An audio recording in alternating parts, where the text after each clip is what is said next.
너도 이와 같이 하라라는 제목으로 하나님 말씀 함께 나누겠습니다. 작가 송기령 씨가 최근에 출판한 책 제목이 시대예보라는 책이 있습니다. 그 책에서 송기령 씨는 이 시대를 핵개인의 시대라고 이야기합니다. 수십 년 전에 핵가족의 시대를 우리는 경험했습니다. 확대 가족들이 해체가 되고 핵가족들이 많이 대두되었고 사회적으로 여러 문제가 변화가 있었습니다. 근데 지금은 핵개인의 시대를 우리가 살아가고 있다라고 합니다. 그 책에서 송기령 씨는 우리 사회는 쪼개지고 흩어지고 홀로 서야 하는 그런 상황에 직면하고 있다. 그래서 고령화에 대해서도 이야기를 하는데 40, 50대, 60대 남자분들은 혼자 살 생각을 해야 된다. 이렇게 이야기를 합니다. 아니요. 혼자 살고 있답니다. 이 시대를 핵개인의 시대라고 이야기하면서 송기령 씨는 이렇게 묻습니다. 모든 것을 스스로 해나가는 사회에서 타자에 대한 도움과 배려는 어느 지점에 있어야 할까요? 라고 묻습니다. 살면 살수록 21세기 대한민국 서울을 살아가고 있는데 가까이 있는 이웃들은 많습니다. 지리적으로 가까이 있는 사람들은 많습니다. 그러나 오늘 우리가 읽었던 이 본문에 나오는 누가 내 이웃입니까? 이런 질문을 우리도 던지게 됩니다. 주변에 사람은 많은데 예수님, 누가 제 이웃입니까? 오늘 성경 본문에 한 율법 교사가 등장합니다. 지금 같으면 신학교 교수 정도 되겠지요. 예수님을 시험하려고 왔답니다. 테스트하려고 온 거예요. 그러면서 묻습니다. 내가 무엇을 하여야 영생을 얻으리까? 이렇게 물었습니다. 그래서 예수님은 그 질문한 사람이 율법 박사니까 율법에 무엇이라 기록되었으며 내가 어떻게 읽느냐 이렇게 반문하셨습니다. 저도 이제 상담할 때 대답이 궁색하면 반문할 때가 있습니다. 예, 집사님은 어떻게 생각하세요? 제가 모를 때 그렇게 질문할 수는 있겠죠. 근데 예수님은 아시고 의도적으로 이 율법 교사의 의견을 물으시는 거예요. 이야기를 합니다. 아주 잘 정리된 답을 합니다. 요약하면 하나님을 사랑하고 이웃을 사랑하면 영생을 얻는다. 요 얘기예요. 근데 이것은 신명기 6장 5절과 레위기 19장 18절의 일부를 조합한 것입니다.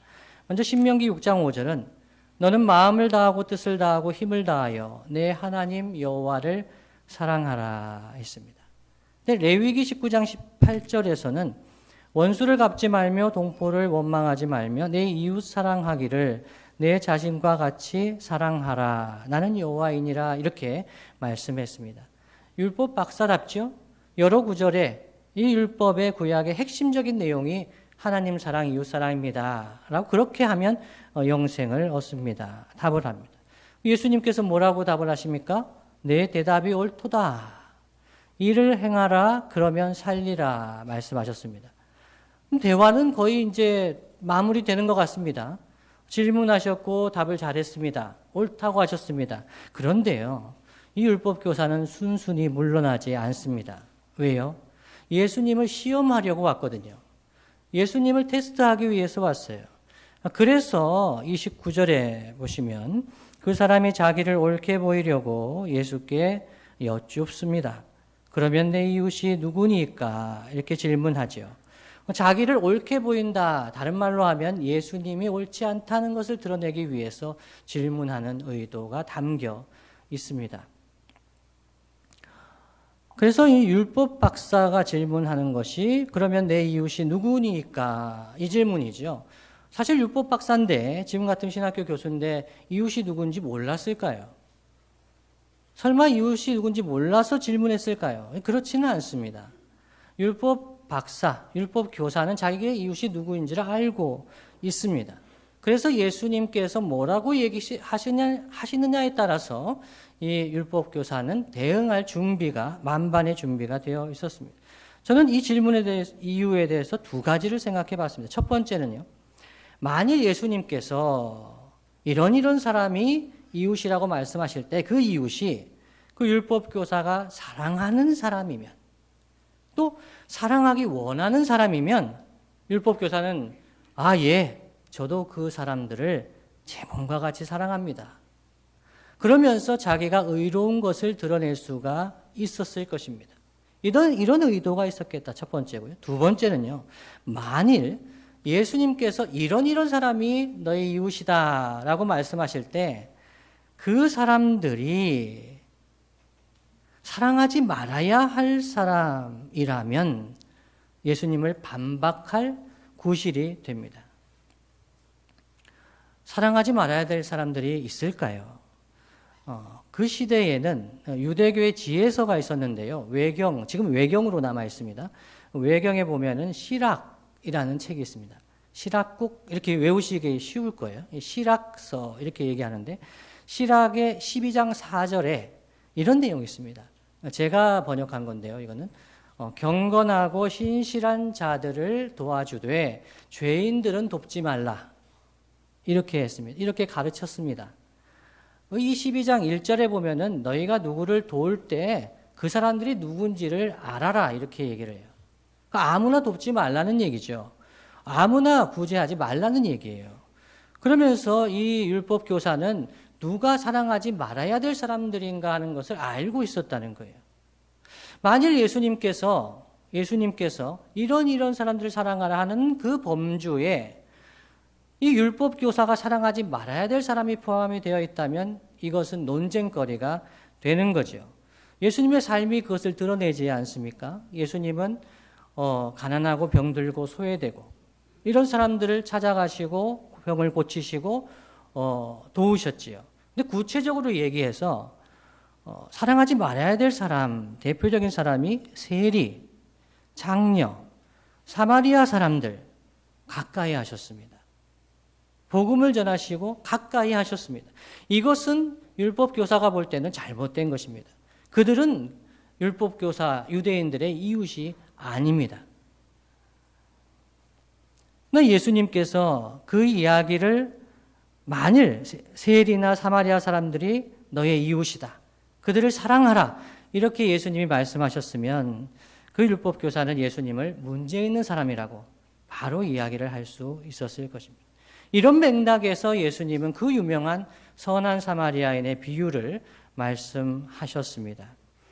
제가 지금 이 선한 사마리아인의 비유를 차근차근 설명한다면 적어도 한 5-6분들은 꿈나라로 직행을 하실 겁니다.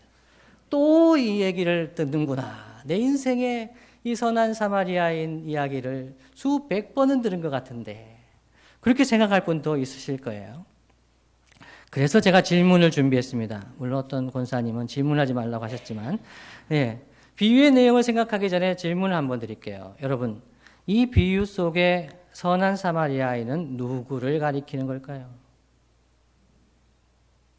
선한 사마리아인, 이 사람은 누구를 가리키는 걸까요? 객관식이 좋죠? 주관식보다 1번, 우리, 성도, 신자. 그렇게 되면 이 선한 사마리아인은 우리 성도의 모범이 되는 거죠. 첫 번째입니다. 두 번째는요, 예수님. 교회 성경 퀴즈 오래 해보신 분도 아시죠? 웬만한 답은 예수님, 이렇게 찍을 수가 있잖아요. 그러니까 이 선한 사마리아인은 예수님이다, 이렇게 하는 분들이 있습니다. 세 번째는요, 사마리아 사람 중에서 제일 착한 사람이다. 이 비유에 익숙하지 않은 분들은 그럴 수 있어요. 역사적으로 읽으면 이건 사마리아인이지, 우리와 관계없다. 여러분 몇 번이세요? 1번. 예. 2번은 잘 안 들리는데. 보통은 1번으로 설교를 많이 들었습니다. 그렇죠? 예. 일반적으로 신자 성도를 가리키는 것이다 말을 합니다. 선한 사마리아인처럼 우리도 가서 자비를 베풀어야 한다, 이렇게 적용을 합니다.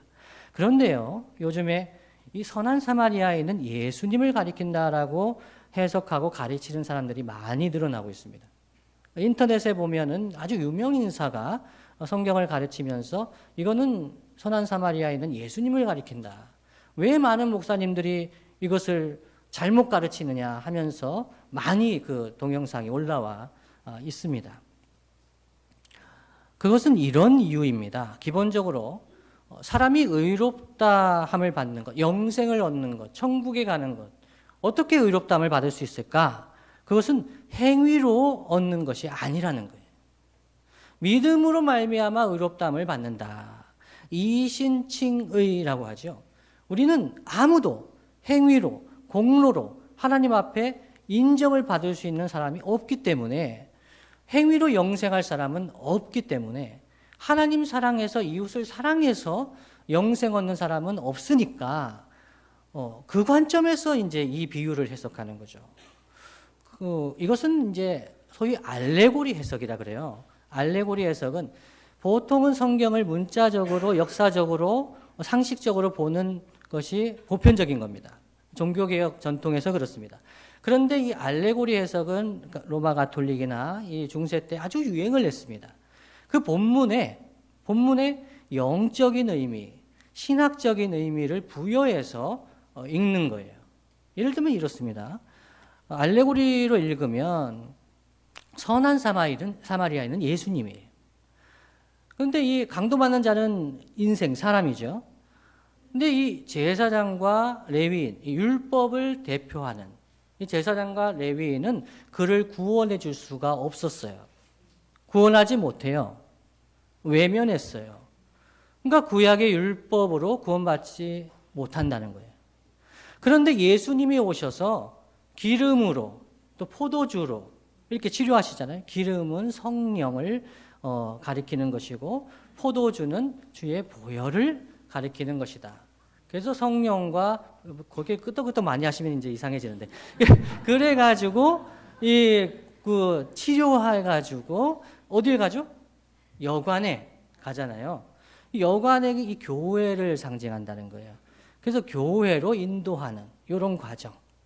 그렇게 되면은 이 선한 사마리아인의 비유는 우리가 순종해서 행해야 될 말씀이 아니라 예수님의 구원을 드러내는 비유가 되어버리는 것이죠. 그래서 이 본문 가지고 이웃을 사랑하라라고 적용하는 것은 잘못됐다라고 이야기합니다. 여러분, 이 본문의 자체 의미는 너무 명백하지 않습니까? 분명하잖아요. 하나님 사랑하고 이웃 사랑하는 거, 영생 얻는 거예요. 그리고 가서 너도 이와 같이 하라 주님 말씀하셨잖아요. 그런데 예수님 말씀 자체만 본다면 너무 분명한데 그렇다면 무엇이 맞을까요? 1번일까요? 2번일까요? 여러분, 우선 하나님을 사랑하고 이웃 사랑하는 삶을 사는 것, 즉 율법의 핵심적인 게 하나님 사랑, 이웃 사랑이잖아요. 율법의 요구를 충족시키면 영생을 얻습니다. 이것은 맞는 얘기예요. 하나님 사랑하고 이웃 사랑하는 그 요구를 다 충족시키면 영생을 얻을 수 있어요. 그런데 여러분, 사람이 행위로 하나님 사랑, 이웃 사랑 완전히 갈 수 있는 사람이 없지요. 그래서 성경은 로마서 3장 23절 말씀에 모든 사람이 죄를 범하였음에 하나님의 영광에 이르지 못하더니 말씀합니다. 우리는 죄 가운데 된 죄인이잖아요. 그래서 죄 때문에 우리가 강도 만난 자와 같은 그런 죄인이 되었습니다.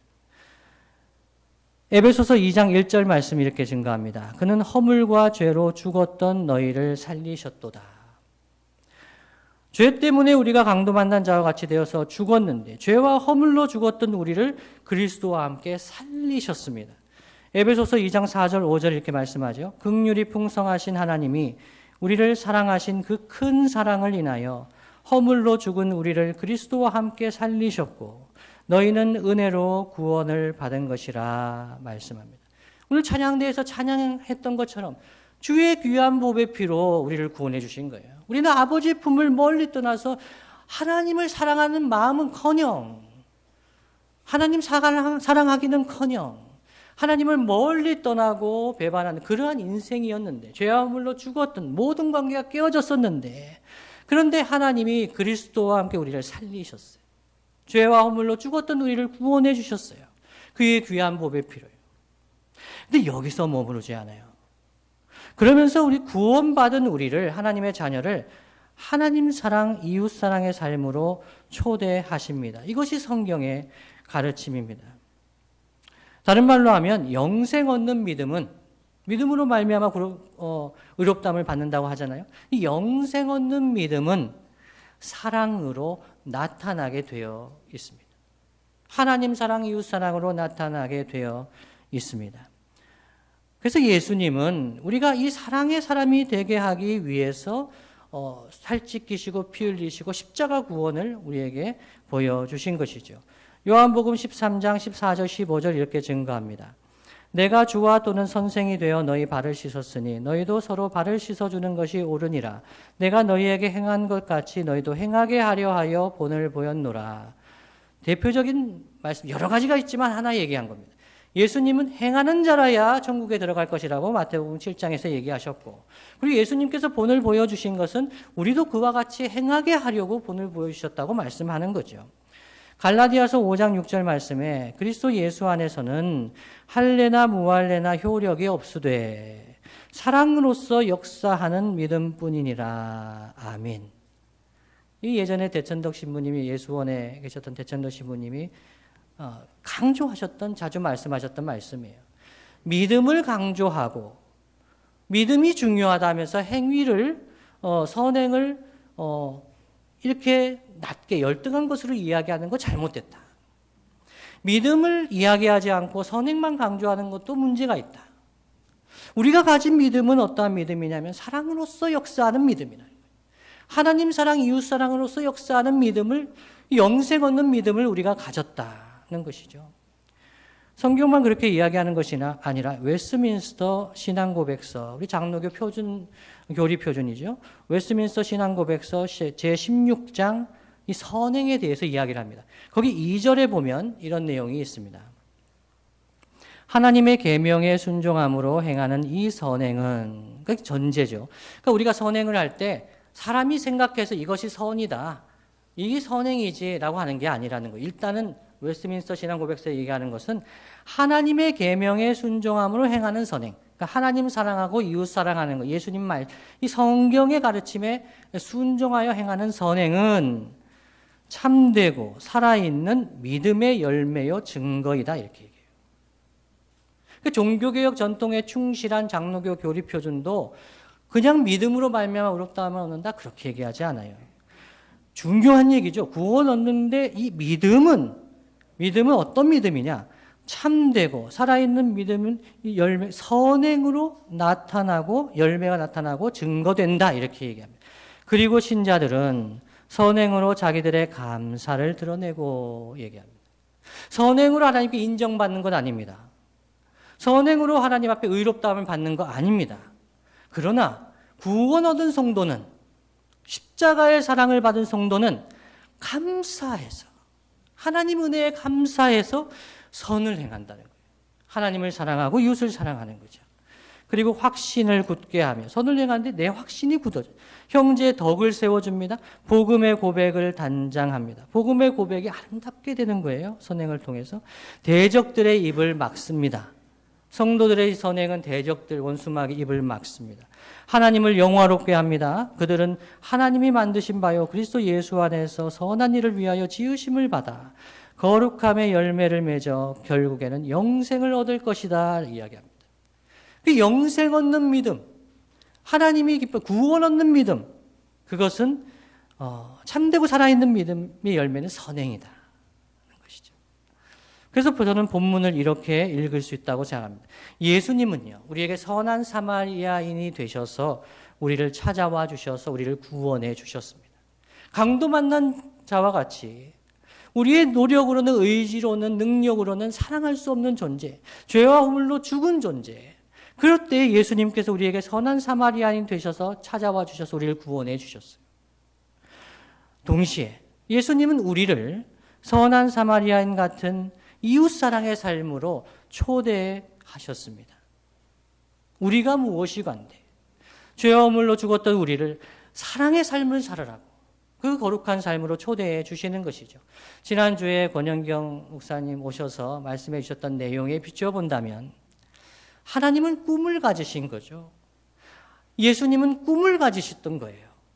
죄와 허물로 죽었고 정말 이기적인 자기만을 위해 살아가는 그런 존재, 죄와 허물로 죽었던 존재인데 강도 만난 자 같은 존재였는데 사랑하셔서 구원하셔서 이제는 하나님 사랑하고 이웃 사랑하는 그런 삶으로 초대해 주시는 것이 하나님의 꿈이다. 이렇게 말씀할 수가 있겠습니다. 그렇다면 여러분, 우리가 어떻게 강도 만난 자 같은 사람들에게 이웃이 되어줄 수가 있을까요?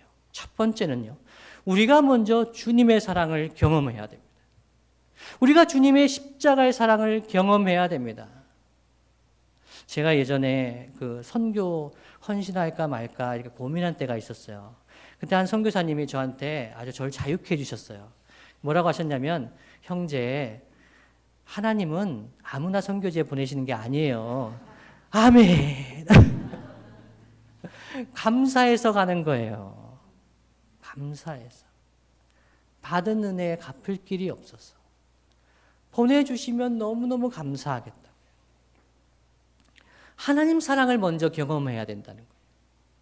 그래서 저는 어떤 사람들에게 이웃사랑의 삶을 살아라, 얘기해야죠. 근데 그 사람이 하나님의 사랑을 아직 경험해 보지 못했어요. 주님의 사랑을 경험해 보지 못했어요. 그러면 이웃사랑하는 삶을 살아라, 이것이 굴레가 되고 멍해가 됩니다. 굉장히 고통의 얘기예요. 그런데 하나님 사랑, 주님의 사랑을 깨달았어요. 구원의 은혜를 경험했어요. 그러면 그분에게 이웃을 우리 몸같이 사랑합시다 하면요, 이건 은혜예요. 이거는 감사예요. 나같이 하나님 원수같이 살았던 인생인데 나를 이웃사랑의 삶으로 초대하시고 인도하시는구나. 이것은 은혜입니다. 먼저 내가 강도 만난 자 같은 사람이었던 것, 아무 소망 없던 사람이었던 것, 내가 정말 죄인이었던 것, 이것을 고백하고 예수님이 십자가 대속의 사랑을 경험하지 못하면 우리는 이웃사랑의 삶을 살 수 없습니다. 산다고 해도 그거는 흉내내는 겁니다. 내 유익을 위해서, 내 이기적인 목적을 위해서, 인정받기 위해서 이웃사랑하는 흉내는 낼 수 있습니다. 요한일서 3장 16절 이렇게 말씀합니다. 그가 우리를 위하여 목숨을 버리셨으니 우리가 이로써 사랑을 알고 우리도 형제들을 위하여 목숨을 버리는 것이 마땅하니라 말씀합니다. 여러분, 사랑을 어디에서 배우셨습니까? 예전에는 드라마에서 배우는 분도 있었고, 그리고 소설책을 통해서 사랑을 배우는 분도 있고, 부모님을 통해서 사랑을 배우는 분도 있고, 여러 분들이 있습니다. 그러나 우리는, 성도는 그가 우리를 위하여 목숨을 버리셨으니 예수님을 통해서 우리는 사랑을 알고 사랑을 배웠다 이야기합니다.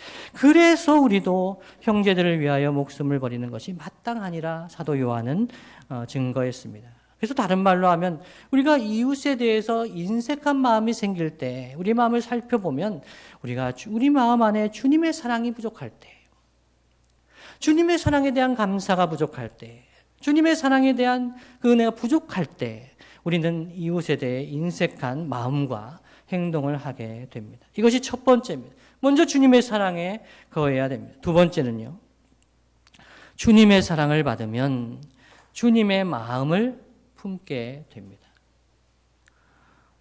주님의 사랑을 받으면 주님의 마음이 무엇인지를 깨닫게 됩니다. 나의 능력과 의지로 이웃을 사랑하려 하면 내가 좋아하는 사람, 내 만족을 위해 사랑하는 그 수준을 벗어나기가 어렵습니다. 그러나 주님의 마음을 품게 되면 사랑할 수 있게 됩니다. 33절 하반절에 이렇게 기록이 되어 있지요. 어떤 사마리아 사람은 여행하는 중 거기 이르러 그를 보고 불쌍히 여겨 말씀합니다. 그를 보고 불쌍히 여겨. 이 관점에서 보면 이웃은 누구일까? 이웃은 사전적으로 보면 가까이 있는 사람이 이웃입니다. 지리적으로 가까이 있는 사람이 이웃이죠. 그러나 우리의 이웃은 우리가 불쌍히 여기는 사람이다라고 할 수가 있습니다. 내가 불쌍히 여기는 사람이 내 이웃입니다. 우리는 서울을 살면서 저는 두레교에 와서 참 놀랐습니다. 사람이 엄청 많이 돌아다니는데 이웃이 없어 보입니다. 누가 이웃일까요? 주보를 들고 나가서 전도를 해도 대부분 뭐 아주 차갑게 반응이 있고, 이웃이지만 가까이 있는 가게를 돌아보면서 전도를 해도 정말 이웃일까? 정말 우리의 이웃은 가까이 있는 사람, 이웃이지요. 그런데 내가 불쌍히 여기는 사람, 그 사람이 이웃입니다. 우리는 거리가 아무리 멀어도 누군가에게 얼마든지 이웃이 되어줄 수가 있습니다. 이런 의미에서 이웃은 마음으로 가깝게 여기며 불쌍히 여기는 사람, 어려움과 고통을 함께 나눌 수 있는 사람, 그 사람이 이웃이라고 할 수 있겠습니다.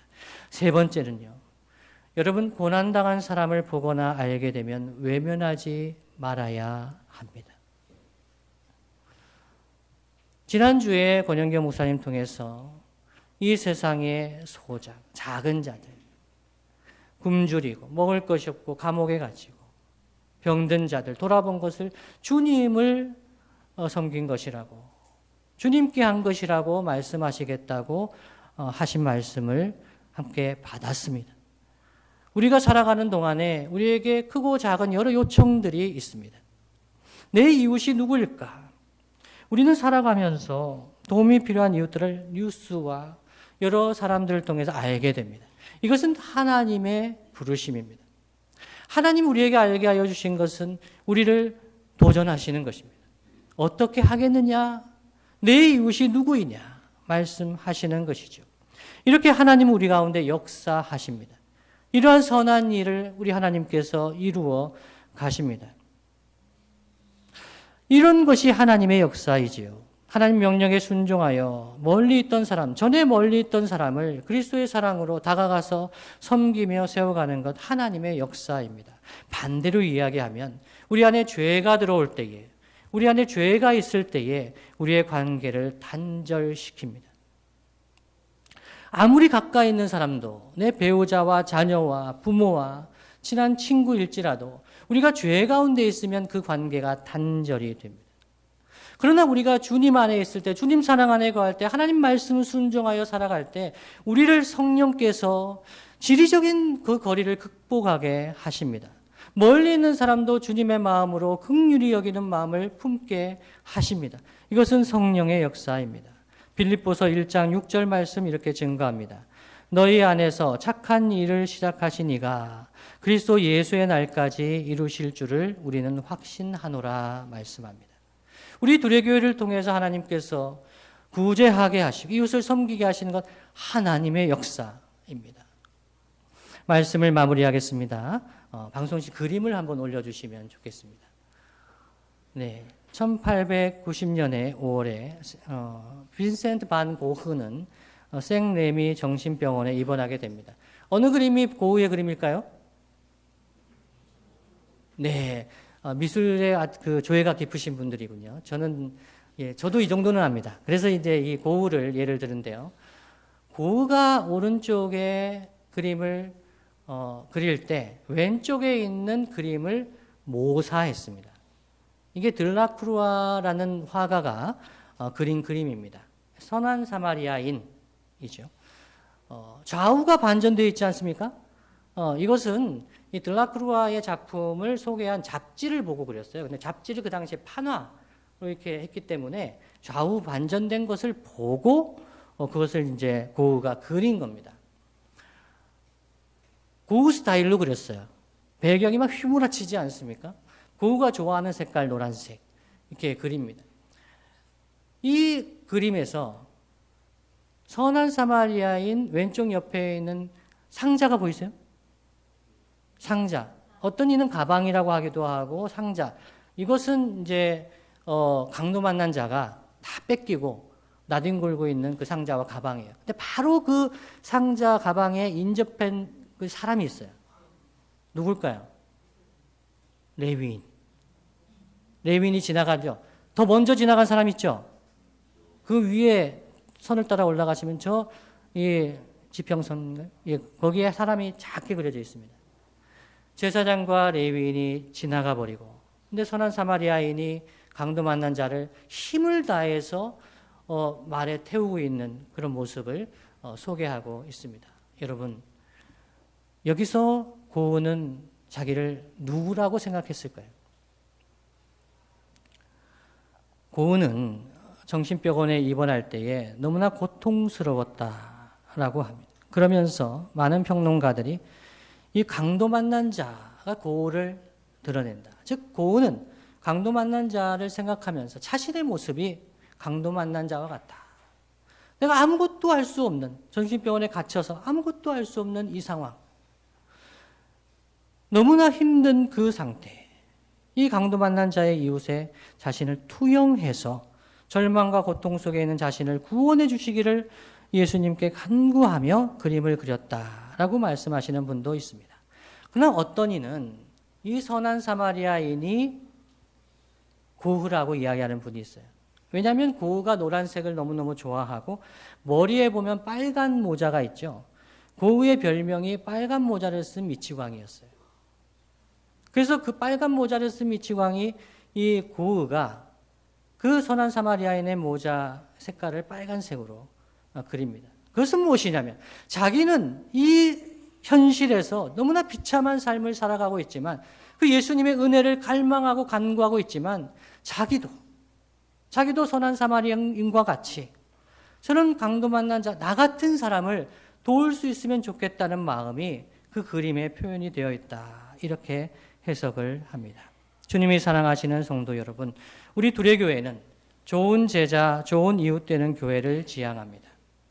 예수님의 좋은 제자가 되면, 즉 구원의 은혜를 받고 그 은혜에 감사하여 주님을 사랑하게 되면 좋은 이웃이 됩니다. 좋은 제자가 되어야 좋은 이웃이 될 수 있습니다. 예수님을 사랑하면 이웃을 사랑하게 되어 있습니다. 그것이 우리가 받은 믿음입니다. 영생 없는 믿음입니다. 사랑으로서 역사하는 믿음입니다. 우리는 이 믿음을 받았습니다. 그래서 이 믿음이 역사하고 성령께서 우리 안에 역사하실 때 이웃을 바라보게 하십니다. 이웃에게 나아가게 하십니다. 그래서 우리 교회는 1998년부터 2019년까지 노숙인들을 위한 쉼터 사역을 했습니다. 이웃의 아이들을 위해서 지역아동센터인 민들레 학교를 운영하고 있습니다. 그리고 하루에 먹지 못해 죽어가는 사람들이 2만 5천 명이나 된다는 소식을 듣고 매월 모금하여 여러 단체에 후원하는 2만 5천 운동을 하고 있습니다. 오늘은 11월에 2만 5천 운동 모금을 하는 날입니다. 이 모금액을 사마리안 펄스라는 단체를 통해서 이스라엘 팔레스타인 전쟁 때문에 피해를 입은 난민들을 위해서 긴급 구호 활동을 지원하려고 합니다. 이것은 하나님께서 기뻐하시는 일입니다. 이유 없이 고난을 당한 자, 슬픔을 당한 자, 재난을 당한 자, 율법 교사는 이야기했습니다. 내 이웃이 누구입니까? 그 사람은 내 이웃이 아닙니다. 이런저런 이유에서 이웃이 아니라고 이야기할 수 있습니다. 그들을 도울 필요가 없다고 이야기할 수 있습니다. 그러나 강도 만난 자와 같은 사람들, 전쟁을 경험한 사람들, 주님의 사랑으로 돕기를 사회팀에서 결정하고 교회가 화답해서 함께 모금을 합니다. 죄와 허물로 죽어서 아무 소망 없이 살던 우리에게 생명을 주시고 영생의 소망을 주신 주님은 우리를 어려움 당한 이웃에게로 인도하십니다. 그들에게 찾아가서 지리적으로는 멀리 떨어져 있을지라도 그들을 불쌍히 여기며 찾아가서 도움을 전하는 저와 여러분 되시기를 예수님의 이름으로 축복합니다.